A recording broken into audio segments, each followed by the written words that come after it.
On my second day in Alberta, I arrived in Calgary. And right away, I started catching glimpses of these gorgeous birds. At a glance, they're starkly black and white, but in the right light, from the right angle, they shine with a blue-green iridescence.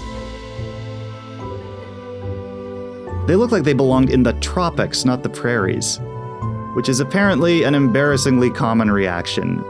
Visitors gape and swoon at the black-billed magpie, a bird that locally rates maybe just above pigeons.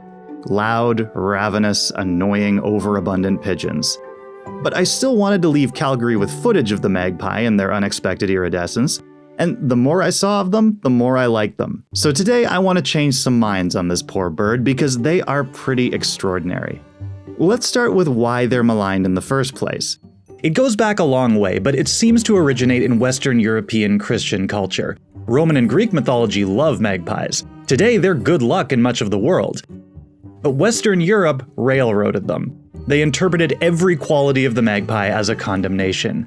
Their natural inquisitiveness got reimagined as kleptomania, especially for shiny objects, even though studies showed they're suspicious and avoidant of anything shiny. The breadth of their constant vocalizations apparently meant they have a drop of the devil's blood in their tongue, and if you release it, they can speak like a human. And maybe the harshest misunderstanding, the fact that they often pick parasites from livestock led to the idea that they're literally bloodthirsty. As Bert Papowski wrote in the hilariously titled chapter, "Magpies Are Murder," in the hilariously titled book, "Calling All Varmints," handsome, yes, but only feather deep. Actually, for their size and weight, magpies are probably the most murderous fiends of the whole avian world. They own a hankering for warm blood and red meat that is little short of phenomenal.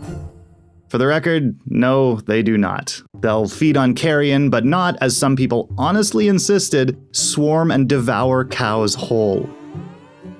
My favorite myth of all, by the way, is that magpies were the only animal who refused to get on Noah's Ark, preferring to wait out the flood chattering and swearing in the downpour. That one's also meant to condemn them, but I don't know, it reads as pretty badass to me.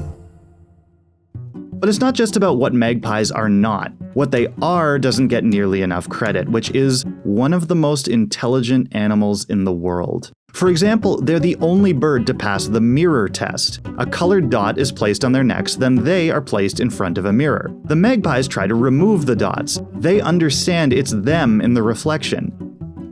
That level of self-awareness isn't just unique among birds, they're the only non-mammals to ever pass the test. And those smarts get put to use. Magpies are capable of learning from and teaching one another. That ability to pass down knowledge puts them in another rarefied group, animals that develop cultures. This can lead to some strange behavior. For instance, magpies hold funerals, gathering in trees around a dead magpie, calling loudly, some even approaching to peck at its wings or tail. And we're still not really sure why. As common as they are, they're still a mystery. Once you've been here a while, it's true they can start to fade into the background, just a pigeon in a tuxedo. But I think that's when it's important to take another look. You see these everyday animals in black and white until you find the right angle and the right light, and all of a sudden, they start to shine again.